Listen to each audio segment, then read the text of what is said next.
মুদাসসির মুহাম্মদ, মুজাম্মিল মুহাম্মদ, মুদাসসির মুহাম্মদ, মুজাম্মিল মুহাম্মদ, ইয়াসিন মুহাম্মদ, রহমাতাল লিল আলামিন মুহাম্মদ, ইয়াসিন মুহাম্মদ, রহমাতাল লিল আলামিন মুহাম্মদ, ইন্না আতাইনাকাল কাউসার মুহাম্মদ, আলিফ লাম মিম মুহাম্মদ, জালিকাল কিতাব মুহাম্মদ, আউয়ালুনা মুহাম্মদ, আওসাতুনা মুহাম্মদ, আখিরুনা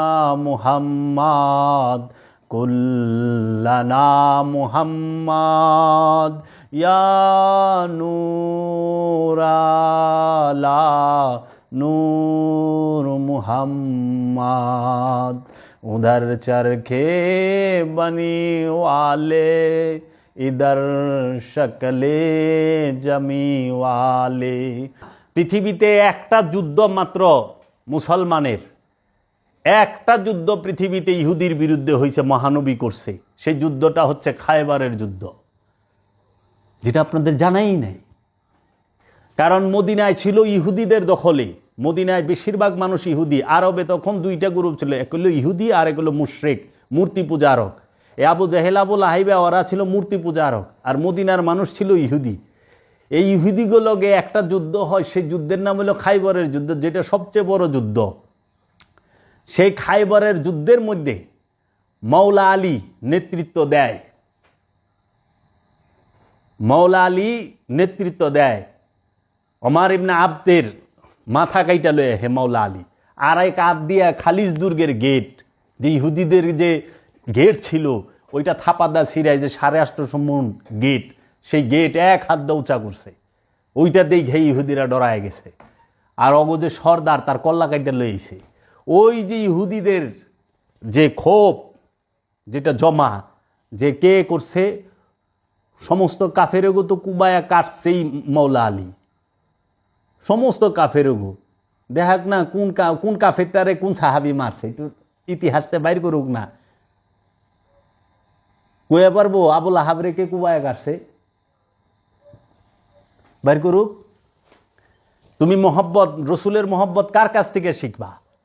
তুমি কি রসুলের মোহব্বত তার কাছে থেকে শিখবা যে রসুলের কল্লা কাটবার আইছিল, আয়া ইমান আনছে কেরামত দেখে, তার কাছ থেকে শিখবা? না যে যখন রসুল ডিক্লিয়ারই দেয় নাই যে আমি নবী, আমি রসুল, তখন সমস্ত সম্পদ যে দান করে দিছে মা খাদিজাতুল কুবরা, তার কাছ থেকে মোহব্বত শিখবা? মোহব্বত তুমি কার কাছ থেকে শিখবা? মোহব্বত কি তুমি মাওলা আলীর কাছ থেকে শিখবা? না যারা নাকি মহানবীরে পাথর মাইরা এলাকা থেকে বিতাড়িত করছে তাও কাছ থেকে শিখবা?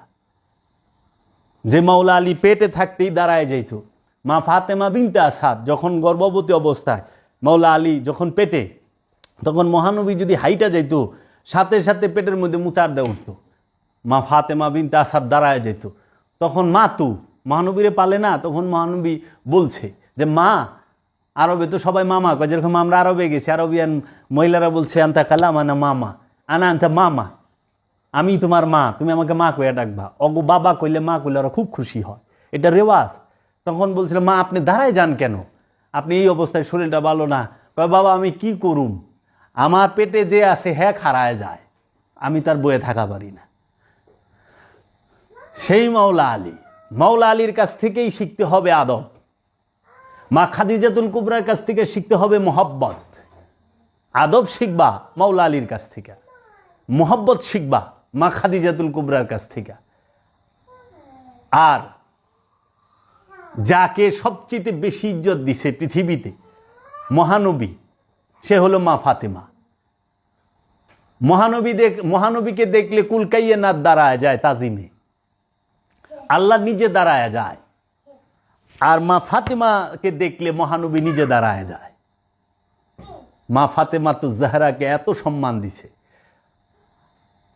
সবাই আল্লাহর হাবিবের জন্য অপেক্ষা করে।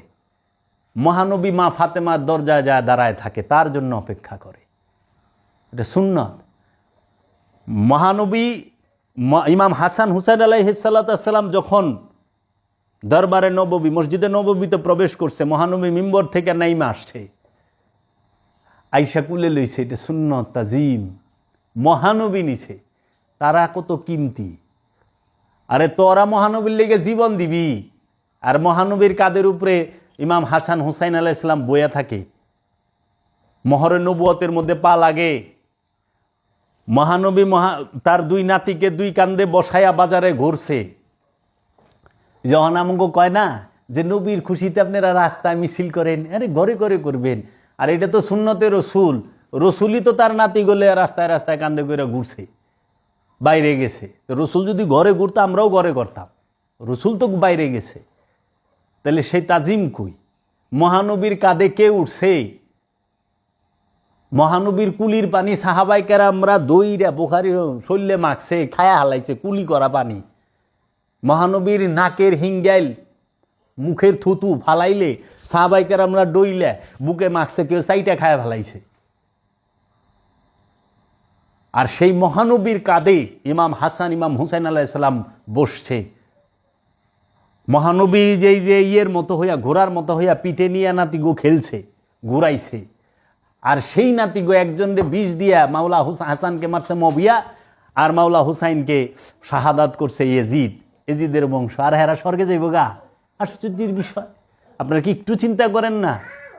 আপনারা চায় দেখেন কোনো জায়গায় সমস্যা নাই, উসমান ডে করেন সমস্যা নাই, মবিয়া ডে করেন সমস্যা নাই, উমর ডে আবু ডে সমস্যা নাই, এগো ফজিলত বর্ণনা করেন কোনো সমস্যা নাই। যখনই আপনি মাওলা আলীর ফজিলত কইবেন, মা ফাতেমার ফজিলত কইবেন, হাসান হুসাইন আলাইহিস সালামের ফজিলত কইবেন, তখনই আপনাকে তকমা লাগাইব শিয়া। ছি ছি ছি ছি ছি। আপনারা দেখেন অগো সমস্যা কোথায়? ঈদে মিলাদুন্নবী নিয়া রসুলের আগমন অগো সহ্য হয় নাই। আচ্ছা, অগো সমস্যা কোথায়? মাওলায়াত নিয়া, মাওলা আলীর মাওলায়াত প্রাপ্ত অগো সহ্য হয় না। কয়টা কোনা আনে নাই, হাদিসে নাই, কোরআনে নাই, দলিল দেন, মানি না, কই পাইলেন? বিদাত শিরেক। ঈদে মিলাদুন্নবীও মানে না, মাওলা আয়াত দিবস মাওলার অভিষেকও মানে না, 10ই মুহররম কারবালাও মানে না, মা ফাতেমা শাহাদাত করছে এই শাহাদাতের কথা কইলে সেইটাও মানতে চায় না, মাওলা হাসানকে শাহাদাত করছে সেটাও মানতে চায় না। আবার কতটি মোল্লায় আইছে অহনে নতুন ফতোয়া দিছে যে মহানবী যেদিন ইন্তেকাল করছেন, মহানবী যেদিন আগমন করছেন ওই দিন ইন্তেকালও করছেন, আপনি কোনটা করবেন? আরে গণ্ড মূর্খ, মহানবী বিদায় হজের 81 দিন পরে ইন্তেকাল করছে। বিদায় হজ হইল জিলহজ মাসের 10 তারিখ। আরবি মাসগুলা হয় 29, 30, 30 মাস 29 মাস তাদের। তো বিদায় হজের 10 তারিখ, বিদায় হজ হইল জিলহজ মাসের 10 তারিখ। তো জিলহজ মাসে থাকে 20 দিন। জিলহজের পরে বছরের প্রথম মাস মহরম, কারণ আরবিতে জিলহজ মাস হলো শেষ মাস, মহরম মাস হলো শুরুর মাস। তো মহরম যদি হয় 30 তাহলে হইল 50, মহরমের পরে হয় সফর, সফর যদি হয় 29 তাইলে হয় 79, আর রবিউল আউয়ালের 1 তারিখ হইলে হয় 80, আর যদি 2 তারিখ হয় তাহলে হয় 81। মহানবী বিদায় হজের পরে 81তম দিনে ইন্তেকাল করছে। তার মানে মহানবীর ইন্তেকালের দিন হইল কি রবিউল আউয়ালের মাসের 1/2। ঐতিহাসিকগণ লিখছে, কারণ তখন তো এই যে ফোনের যুগ না, টেলিফোনের যুগ না, ইমেলের যুগ না, এই ফেসবুকের যুগ না, আধুনিক যুগ না। তখন মানুষ একখান থেকে আরেকখানে খবর যাইতে গেলে দিন লেগে যাইছে। তো মক্কা থেকে মদিনা হলো 500 মাইল দূর। তো মদিনা থেকে মক্কায় আইতে এই 500 মাইল ঘোরাইছে আইতো প্রায় 2 দিনের উপরে লাগে, 3 দিনের উপরে লাগে। তো ওই সময় মক্কা মদিনায় খবরটা পৌঁছতে একদিন মিনিমাম সময় লেগে গেছে। তো একদিন যদি লাগে তাহলে ওই রবিউল আউয়াল মাসের 1 তারিখ /2, অহন অবলিকটা উঠায় দাও, 12 হয়ে গেছে, মাঝখান থেকে অবলিক উঠায় দাও। দেখেন ঐতিহাসিকগণ লিখতে যায়া যদি এই যে 1/2 লিখছে, যেরকম 1/2, এই অবলিকটা মাঝখান থেকে সরাই দেন, দাগটাতে তো 12 হয়ে যায়। 12 বানায় দিছে উমাইয়া আব্বাসিয়ার। আলা খুশি করবা না কানবা? আলা কান্দব না খুশি করুম না, বইয়ে থাক কই দিছি, এটা জায়েজ নাই, এটা বিজাতীয় এটা কইরো না, কেক কাইটো না, এটা অমুক জায়গারই। তো মাইক লাগান কোন জায়গার সংস্কৃতি রে? টাইলস লাগানো বিজাতীয় সংস্কৃতি না? মসজিদে ঈদে মিলাদুন্নবী করবা গেলে খালি বিজাতীয় সংস্কৃতি। ওই যে জাকির নালায়েক মুর্দা কমিটির সভাপতি, সে কইছে এইটা বেদাত, এটা ঠিক না, এটা বিজাতীয় সংস্কৃতি। ও যে কুটটাই পিন্দে, এইটা কোন জাতের সংস্কৃতি? ও যে টিভি চ্যানেল খুলছে, এটাও তো বিজাতীয়। মসজিদে টাইলস লাগাইছস বিজাতীয় সংস্কৃতি, মাইক লাগাইছস বিজাতীয় সংস্কৃতি, গড়ি ব্যবহার করস বিজাতীয় সংস্কৃতি। কি মুসলমানে বানাইছে রে? মিলাদুন্নবীর বেলার মহরমের বেলায় আইলেই তোমাকে ফতুয়া ছুইটা যায়। এর জন্য জিলহজ মাস মহানবী বিদায় হজের পরে 81তম দিনে, 80 থেকে 81তম দিন ইন্তেকাল করেন, পর্দা করেন। আখেরি চাহার সম্বা যাহাকে বলা হয়, সেটা হলো সফর মাসের 25 তারিখ। সফর মাসের 25 তারিখ, সেদিন ছিল বুধবার। তারপরে ফিরা বুধবারে মহানবী আর যান নাই, সোমবারে ইন্তেকাল করছে। সফর মাসের 25 তারিখ যদি হয়, তাহলে ওইখানে সফরের আর 4 দিন, বুধ বৃহস্পতি শুক্র শনি রবি, সফর মাস শেষ। 1 তারিখ সোম, রবিউল আউয়াল মাসের 1 অথবা 2 তারিখে মহানবী পর্দা গ্রহণ করে। অনেক কোনো সাহাবা ঈদে মিলাদুন্নবী করছে, দলিল দেওয়া পারবেন? আরে মহানবীর যখন মিলাদ হইছে, মানে আগমন করছে, তখন সাহাবিয়া ছিল রে, ওই গাদার বাচ্চা। মহানবী যখন 570 অথবা 71-এ যে আসলো, 570 সালে, তখন কোনো সাহাবি ছিল? সাহাবির জন্ম তো মহানবীর বয়সের 40 বছরে। মহানবীর জাহিরি বয়স যখন 40 বছর, তখন হলো সাহাবির জন্ম। তাহলে সাহাবি কই থেকে মহানবীর মিলাদুন্নবী করব? ওই সময় তো আলে রসুল, আলে বায়েতেরই জন্ম হয় নাই। আলে বায়েতের জন্ম মহানবীর আগমনের 25 বছর পরে। কারণ মহানবী যখন 25 বছরে বিবাহ করেন মা খাদিজাতুল কুবরাকে, তিনি হচ্ছেন আলে রসুলের অন্যতম একজন সদস্য। তারপরে সেন মা ফাতেমা, এই ইমামগণ আসছে। তাই ওই সময় তো আলে রসুলও ছিল না। মহানবীর সাহাবায়ে কেরামদের ভিতরে সাহাবারা মহানবীর আগমনের খবরও কিছু, আগমনের সময় কেউ ছিল না, মহানবীর পর্দার সময় কেউ ছিল না। কারণ মহানবীকে যখন রাখা হয়, দাফন করা হয়, রওজায় রাখা হয়, তখন তো সাহাবায়ে কেরামরা ছিল না, সবাই মক্কা চলে গেছে। মাত্র 22 জন ছিল, সর্বোচ্চ পাওয়া যায় মাত্র 22 জন। তাহলে 1,29,000 সাহাবি গেল কই? 1.25 লাখ সাহাবি গেল কই তারা? মহানবীর রওজায় রাখার সময় মাত্র 22 জন, কেউ কয় 12 জন, কেউ কয় 13 জন, 22 জন সর্বোচ্চ। মোল্লারা তো ওয়াজ গিনা করে না, আবার কয় সাহাবারে। তো সাহাবায়ে কেরাম যা না করছে তুমি তাই করবা না? এগুলা হইল খোরা যুক্তি। যার আগমনে কুল কাইয়েনাত রহমত প্রাপ্ত হয়েছে, তার আগমন অবশ্যই আমরা ঈদ বানাবো। মহানবী যেই দিন আগমন করছে, সেই দিন মহানবী উফাত লাভ করেন নাই। এটা অপপ্রচার ওমাইয়া আব্বাসিয়ার, এখান থেকে বের করতে হবে। আমি আপনাদেরকে সোজা হিসাব দিয়ে দিছি। বিদায় হজ কবে হইছে সেই হিসাব বাইর করেন। বিদায় হজের পরে মহানবী কত দিন ছিল সেটা বাইর করেন, বাইরে যাইব। আল্লাহর হাবিব সাল্লাল্লাহু আলাইহি ওয়াসাল্লাম সমস্ত আলমের রহমত। আল্লাহর হাবিব না হলে কোনো কিছুই হতো না, এবং কোনো মুমিনের জন্ম হতো না, কোনো ইমানদারের জন্ম হতো না। ইমানের কেন্দ্রবিন্দু মহানবী, মুমিনের কেন্দ্রবিন্দু মহানবী, নবুয়তের কেন্দ্রবিন্দু মহানবী, রিসালাতের কেন্দ্রবিন্দু মহানবী, আবদিয়াতের কেন্দ্রবিন্দু মহানবী, বেলায়েতের কেন্দ্রবিন্দু মহানবী, ইমামাতের কেন্দ্রবিন্দু মহানবী, রহমতের কেন্দ্রবিন্দু মহানবী, নূরের কেন্দ্রবিন্দু মহানবী, জ্ঞানের কেন্দ্রবিন্দু মহানবী, ফজিলতের কেন্দ্রবিন্দুর মহানবী, সমস্ত কিছুর মূলেই মহানবী। প্রত্যেক মাস রসুল আল্লাহর প্রত্যেক সফিনা রসুল আল্লাহর, প্রত্যেক মদিনা রসুল আল্লাহর। কেননা তিনি সমস্ত মাসের আগে, যখন পৃথিবী ছিল না তখনও নবী আল্লাহ ছিলেন, যখন চাঁদ ছিল না নবী আল্লাহ ছিলেন, যখন কোরআন ছিল না নবী আল্লাহ ছিলেন, যখন সাহাবা ছিল না নবী আল্লাহ ছিলেন, যখন মসজিদ ছিল না নবী আল্লাহ ছিলেন, মাদ্রাসা ছিল না নবী আল্লাহ ছিলেন, যখন হাদিসের কেতাব ছিল না তখনও নবী আল্লাহ ছিলেন, মুসলিম তিরমিজি বাইহাকি ছিল না তখনও নবী আল্লাহ ছিলেন, যখন কোনো মৌলবী মাওলানা মুফতি মুহাদ্দিস মুফাসসির ছিল না তখনও নবী আল্লাহ ছিলেন, যখন কোনো মাযহাব হানাফি শাফি মালিকি হাম্বলি ছিল না তখনও নবী আল্লাহ ছিলেন, যখন কোনো ফেরকা ছিল না সুন্নি শিয়া ওয়াহাবি খারিজি সালাফি বাটালবি চাকরালবি ছিল না তখনও নবী আল্লাহ ছিলেন, যখন হাসর মিজান পুলসিরাত ছিল না তখনও নবী আল্লাহ ছিলেন। কোরআন রসুল আল্লাহ, কাবা হচ্ছেন মুহাম্মদ রসুল আল্লাহ, মুসলমানের কাবা হেরেম শরীফ, আর মমিনে কাবার কাবা হচ্ছে মুহাম্মদ রসুল আল্লাহ। আমানুর কাবা হেরেম শরীফ, আর হেরেম শরীফের কাবা মুহাম্মদ সাল্লাল্লাহু আলাইহি ওয়াসাল্লাম।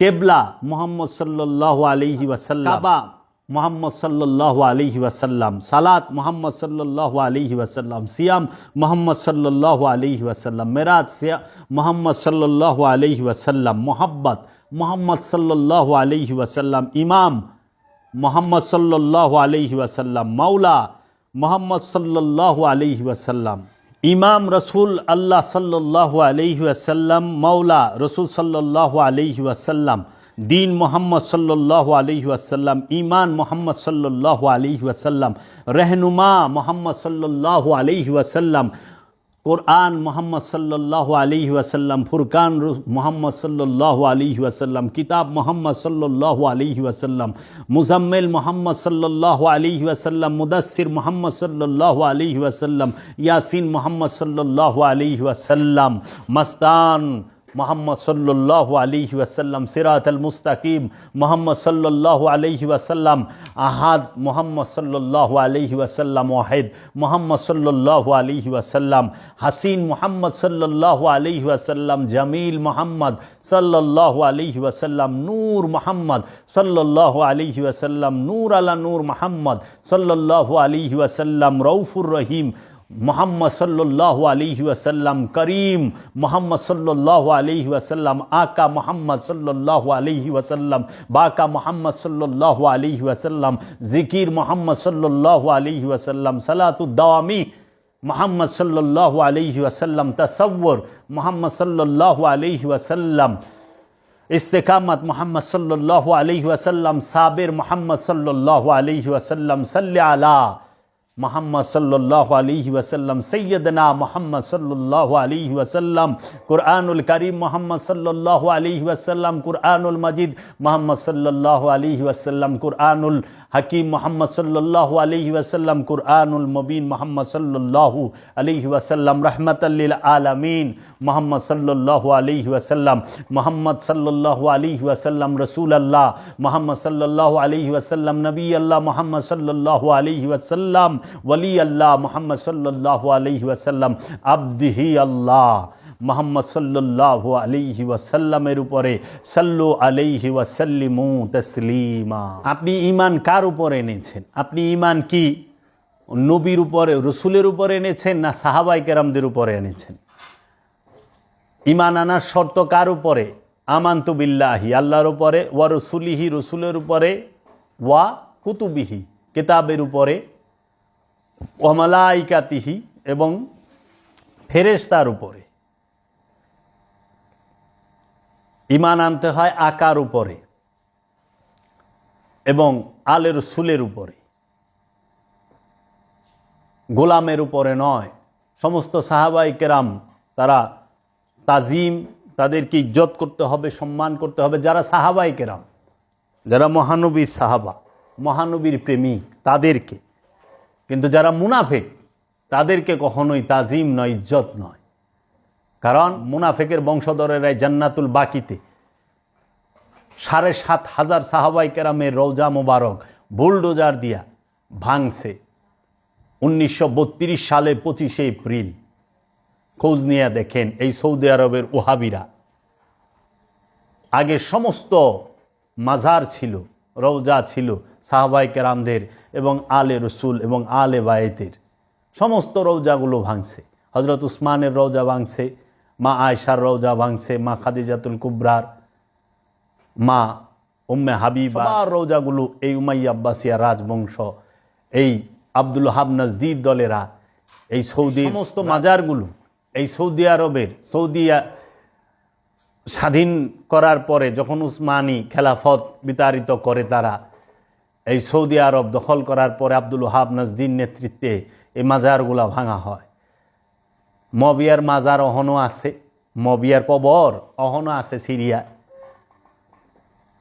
যারা আলে রসুল প্রেমিক তারা এখনও যায় ওহনে অনেক রকম তাজিম করে, একটু গুগলে সার্চ দিয়ে দেখবেন। ওনার মাজারটা ভাঙা হয় নাই, কারণ রাইখা দিছে। তো কাজেই এগো আলে রসুলের লেগা দুঃখ নাই, কষ্ট নাই, মা বিয়ার লেগা বড় দুঃখ। তো যাই হোক, ইমান কার উপরে এনেছ, রসুলের উপরে নাকি মুনাফিকের উপরে? মহানবীর শানে আল্লাহ রাব্বুল আলামিন যে মর্যাদা দিয়েছেন, আমার দয়াল বাবা জাহাঙ্গীর বলতেছেন, মুদাসসির মুহাম্মদ, মুজাম্মিল মুহাম্মদ, মুদাসসির মুহাম্মদ, মুজাম্মিল মুহাম্মদ, ইয়াসিন মুহাম্মদ, রহমাতাল লিল আলামিন মুহাম্মদ, ইয়াসিন মুহাম্মদ, রহমাতাল লিল আলামিন মুহাম্মদ, ইন্না আতাইনাকাল কাউসার মুহাম্মদ, আলিফ লাম মিম মুহাম্মদ, জালিকাল কিতাব মুহাম্মদ, আউয়ালুনা মুহাম্মদ, আওসাতুনা মুহাম্মদ, আখিরুনা মুহাম্মদ, কুল্লানা মুহাম্মদ, ইয়া নূরালা নূর মুহাম্মদ, उधर चरखे बनी वाले, इधर शक्ले जमी वाले, वहाँ भी चर्चा मुहम्मद का, यहाँ भी चर्चा मुहम्मद का, खबरदार बिस्मिल मुसम्मा का मतलब ना अल्लाह ना बंदा, ना हाँ है ना हूँ है। खबरदार बिस्मिल मुसम्मा का मतलब ना अल्लाह ना बंदा, ना अल्लाह ना बंदा, ना हाँ है ना हूँ है। तू निशान बेनिशा है, तू निशान बेनिशा है, तू बहार सरमदी है, तुझे देखना इबादत, तेरी याद बंदगी है।